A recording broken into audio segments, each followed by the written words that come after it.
আজকে সংসদে স্বরাষ্ট্রমন্ত্রী সালাউদ্দিন আহমেদ জামায়াতে ইসলামীর উপর অনেক লম্বা একটা বক্তৃতা দিয়েছেন।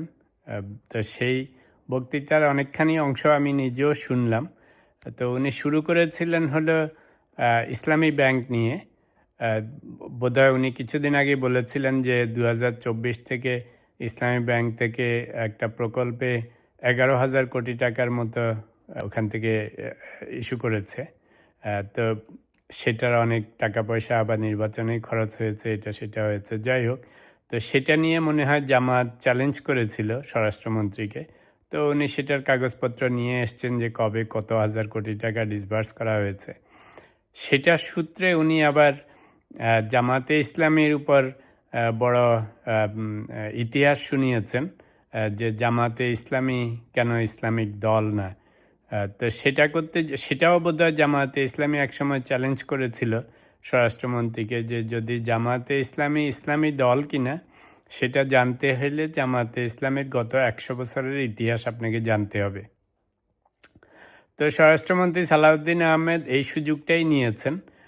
সুযোগটা নিয়ে উনি জামায়াতে ইসলামের লম্বা হিস্ট্রি দেখিয়েছেন, অনেকটা প্রমাণ করতে চেয়েছেন যে জামায়াতে ইসলামী আসলে ইসলামী দল না। তো কয়েকটা পয়েন্ট আমার যে কয়েকটা মনে আছে একটু বলি, আপনারাও হয়তো অনেকে শুনেছেন। তো সেই পয়েন্টগুলি বলার আগে একটা কথা বলে রাখি, যেহেতু সালাউদ্দিন আহমেদ সাহেব অনেক লম্বা বক্তৃতা দিয়েছেন এবং ইংরেজিতে বলে প্যান্ডোরাস বক্স ওপেন করা, তো জামাতে ইসলামীর প্যান্ডোরাস বক্স ওপেন করে দিয়েছেন।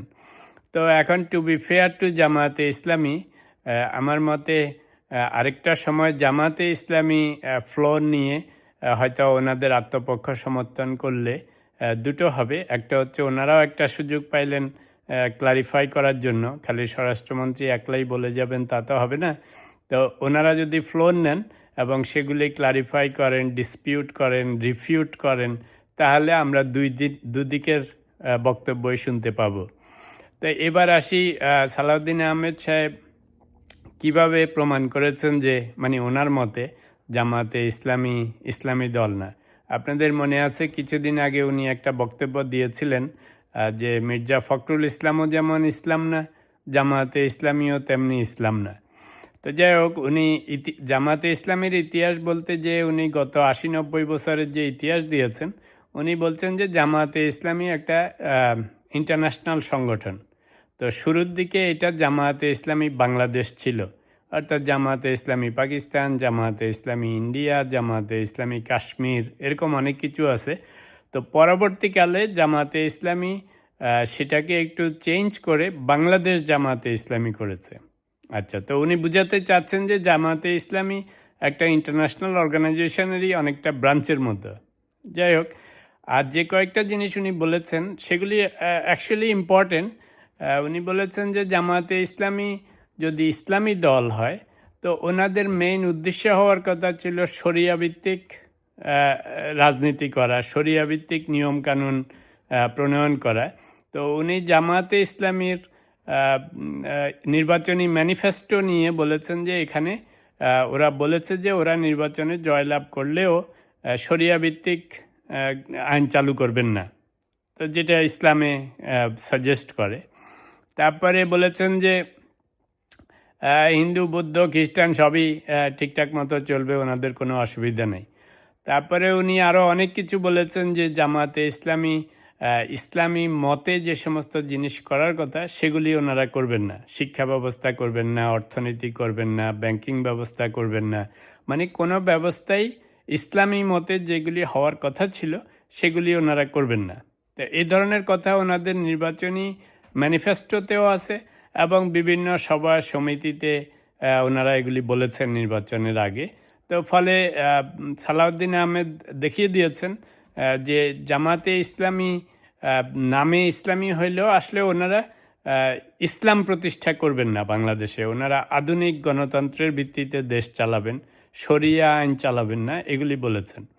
তো আবার সাথে উনি আবার এটাও রেফারেন্স দিয়েছেন যে নির্বাচনের আগে ধরেন আমির থেকে শুরু করে বিভিন্ন বড় বড় নেতারা যে আমেরিকান, ইউরোপিয়ান, অন্যান্য দেশের অ্যাম্বাসেডর বা বড় বড় লোকদের সাথে কথা বলেছে, তখনও ওনারা নানাভাবে জানিয়েছেন যে বাংলাদেশে ওনারা যদি জামায়াতে ইসলামী ক্ষমতায় যায়ও ওনারা ইসলাম শাসনতন্ত্র চালু করবেন না। সোজা কথা হচ্ছে এটা। তো সালাউদ্দিন আহমেদ সাহেবের যুক্তি হচ্ছে যে যদি আপনারা ইসলামী দল হন এবং আপনারা ইসলামী ব্যবস্থাই চালু না করেন, সেটা অর্থনীতি হোক, ব্যাংকিং হোক, পড়াশোনা হোক, শিক্ষা ব্যবস্থা, রাজনৈতিক ব্যবস্থা, আইন কানুন ব্যবস্থা, যদি কোনোটাই আপনারা ইসলামী শাসন ব্যবস্থার মতে না করেন, শরিয়া ভিত্তিক না করেন, তাহলে আপনারা কেমন করে ইসলাম হলেন, মানে ইসলামিক দল হলেন। তো এটা উনি কোশ্চেন রেখেছেন, আরও অনেক কথা বলেছেন, সেগুলিতে আর গেলাম না। তা আমার পয়েন্ট হচ্ছে যে যেহেতু কথাগুলির মধ্যে ভ্যালিডিটি আছে, আপনারা যারা বক্তৃতা বিবৃতি শোনেন, ডিবেট যেটা, তো ডিবেটে দেখবেন যখন এক পক্ষ নানা রকম স্ট্যাটিস্টিক্স দিয়ে, নানা রকম যুক্তিতর্ক দিয়ে সব যে কোনো একটা টপিক্সের উপর তার বক্তব্য উপস্থাপন করে, তো দর্শকদের মনে হবে যে হ্যাঁ সবই ঠিক মনে হচ্ছে, রাইট? যতক্ষণ না অপরপক্ষ উঠে এসে আবার অন্য রকমের স্ট্যাটিস্টিক্স দিয়ে, যুক্তিতর্ক দিয়ে আবার সে এটার অপোজিট সাইডটা দেখায়, তখন আবার মনে হয় না এর কথাও ঠিক আছে, রাইট? তো সেই জন্য আমি বলবো যে সালাউদ্দিন আহমেদ সাহেব যেভাবে যুক্তিতর্ক দিয়ে, উনি তো আইনের মানুষ, সুন্দর করে বুঝিয়ে দিয়েছেন। ওই যে থাকে না ডিফেন্স অ্যাটর্নি আর থাকে প্রসিকিউটর, তো ধরে নেন যে উনি প্রসিকিউটরের কাজ করেছেন সরকারি পক্ষে, উনি প্রসিকিউটর হিসাবে সব বলেছেন একতরফা।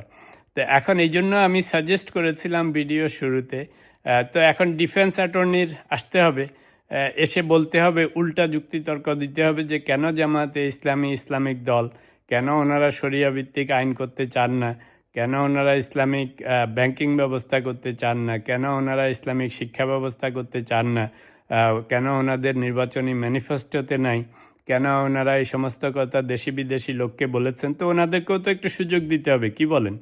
তাহলে দুই পক্ষের কথা শোনার পরে না আপনি জাজমেন্ট দিবেন যে সত্যি সত্যি সালাউদ্দিন আহমেদ সাহেব যেটা বলেছে এবং এরা যা বলতেছে, এই দুইটার ভিত্তিতে সত্যি ইসলামিক দল কি দল না।